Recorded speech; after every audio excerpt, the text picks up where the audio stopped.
From the weird and campy characters of The Babysitter to an unnecessarily confusing storyline of The Forest, here are some horror movies on Netflix that are so bad you just have to watch them. Starting with the weirdest addition to the Friday the 13th franchise, Jason X. When it came out in 2002, Jason X was one of the least successful Friday the 13th movies, and for good reason. The story takes place in space in the year 2455. In these movies, conventional characters are replaced by a space team made up of scientists, military people, and other oddballs. When a cryogenically frozen Jason is found and brought back to life on the ship, everything that can go wrong goes wrong. Now, fans of the series were hoping for Jason to have a solid storyline to explain all the chaos that ensued, but instead, Jason X shows him killing people for no reason at all. I mean, it's pointless violence, but the deaths, fight scenes, and general nonsense are just funny after a point, and the whole thing just gets more hilarious as you keep watching, making this one a total cult classic. Speaking of which, this next film is based on a game that you've all probably played. I'm talking about Doom. Now, for those of you who don't know, Doom is based on the first-person shooter video game from 1993, in which a Marine in space has to fight off monsters and the dead. When video games are turned into movies, sometimes the fight scenes and graphics still feel like they belong in a video game and not a movie, which was definitely the case with this one. The movie starts with the urgency of a fake alien movie, and then the ensemble cast is introduced. Now, for those of you who don't know, this movie is actually where Dwayne "The Rock" Johnson got his start in Hollywood, so it definitely goes down in history for that. As far as the plot is concerned, the Ark is one of the most interesting and unique parts of the film. The Allied nations and Dr. Samuel Hayden worked together to create the Armored Response Coalition, also known as ARC, which is a world military crisis relief plan. The goal behind the ARC is to stop hell from attacking Earth. Even though the movie got bad reviews, it definitely had the nostalgia factor and even introduced a whole new group of people to the gaming franchise. Now, I'll admit that it wasn't the best film out there, but even Doom has nothing on The Babysitter. Like most teen horror movies, the main character is played by an actor who seems like she's the perfect girl next door, except for the fact that she's part of a blood cult that's in league with the devil. This movie is bad, just like most other teen horror flicks, but there's just something so funny about it at the same time. It's almost like a twisted version of Home Alone. Even though the setting takes too long, it's not too bad to watch because once the action starts, it literally does not stop. Not until the end of the sequel. The Babysitter franchise makes the most of its known genre elements by having a great cast. And of course, a director who knows how to get the most out of them. Some might like it, some might not. But personally, as far as predictable horror flicks go, the Babysitter films make for a pretty great binge. Speaking of predictable films, this next one is a very generic creature film. I'm talking about Tremors, Shrieker Island. The Tremors franchise is still alive and well on Netflix, pretty much defining the creature features section. For those of you who don't know, the franchise dates back to the 1990s, when the first installment was released. The story is about worm-like creatures that live underground and their desire to hunt anything on the surface. And Shrieker Island, released in 2020, promised to take things to a whole new level, with the worm's offspring walking around on their own island like dinosaurs from Jurassic Park to scare people who come to see them. But that wasn't quite the case. Tremors Shrieker Island turned out to be like any alien-based horror movie anyone has ever seen, generic and predictable. But it still makes for a pretty good watch, mostly because of the nostalgia. But the next film is a very different kind of horror. How can I forget about Unfriended? The story of this horror flick starts when a few high school friends start Skyping, and things change. What's happening is that a ghost from beyond the grave wants to find out what the characters are hiding and kill them all. The movie came out in 2014, and the group is young and tech-savvy because they grew up with computers. The constant calling, hanging up, and glitches are supposed to add to the tension as the volume and intensity change. But honestly, they're mostly just annoying. The only good thing about this movie is that it's probably great to watch when you're looking for something absolutely ridiculous to laugh over. Speaking of films that are a little different than what you expect, Leprechaun is definitely up there on the list. Now, don't get me wrong, Warwick Davis does a great job as the angry, sharp-toothed leprechaun Ludban, but he doesn't scare anyone. The leprechaun follows Dan O'Grady home because he thinks Dan stole his pot of money, but instead gets trapped himself. After being freed 10 years later, he wants to get even. Honestly, Jennifer Aniston was probably the best part of the film, but even she couldn't save this train wreck. The story was meant to scare people, but ultimately resulted in them having having a good laugh, due to the bad execution and a plot that just can't be taken seriously. After the first movie, the next ones were meant to make people laugh more than scare them, as they played around with various horror movie cliches on purpose. The Leprechaun series is still popular, even though most fans say it's a guilty pleasure. Speaking of which, The Open House is nothing but that. Dylan Minnette is a great actor, but even he wasn't able to save this one. The exciting first scene, in which Logan Wallace runs straight at the camera, will draw people in. But that's about the only exciting thing you can expect from this movie, as things only go downhill from that point, when the mother and son get into a terrible accident and have to move to a mountain home. Horror movies are also predictable when people go to the woods to stay in a big strange house. The creepy tone of the movie is set by an awkward meeting in a convenience store, but it takes a while for the movie to get interesting. This is another slow-moving flick with people who start to act strangely when they're all in the same house. And while the execution could have been much better, it's still a film that you can watch if you're in the mood to laugh at some over-the-top storytelling that ends up being more absurd than scary. And this next one wasn't all that different. I can't not talk about Gothica, which has an award-winning group of actors, but it's not a very award-winning movie itself, not to mention that it's not at all scary. Gothica is actually more of a thriller, focusing on plot lines including mysterious murder charges, ghosts, the devil, and of course, a crazy twist. The story is about a psychiatrist named Miranda Gray and her conversations with customers in the psychiatric wing of a prison. But one day, she wakes up to realize that she's one of the patients there. It looks a lot like classics like The Ring and The Sixth Sense, so fans of supernatural thrillers will enjoy it for its expected but disturbing imagery. Now, like I said, this one is more of a psychological thriller, so if you're going in with the expectation of watching a horror flick, you'll be pretty disappointed. But hey, overall, it's not bad at all. Sadly, I can't say the same for The Forest. When Natalie Dormer's character Sarah Price's twin sister goes missing in Japan, she goes into the Aokigahara forest to look for her, refusing to leave until she finds something. Aiden, a reporter Sarah met at her hotel, is also heading into the same woods with a park ranger. And let's just say that too many characters lead to a complex storyline that's just not easy to follow. As soon as the viewers and Sarah think they have figured it out, the supernatural beings of the forest add another twist to the plot. And I can't believe I'm saying this, but there is such a thing as too many twists. So the film will definitely keep you on the edge of your seat as you wait to find out the truth behind all the mysteries. But overall, it's just not worth it.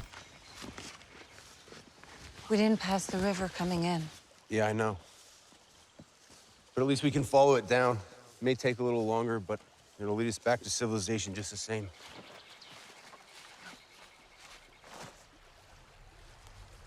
That's all for the Netflix horror films that are so bad that you must watch them.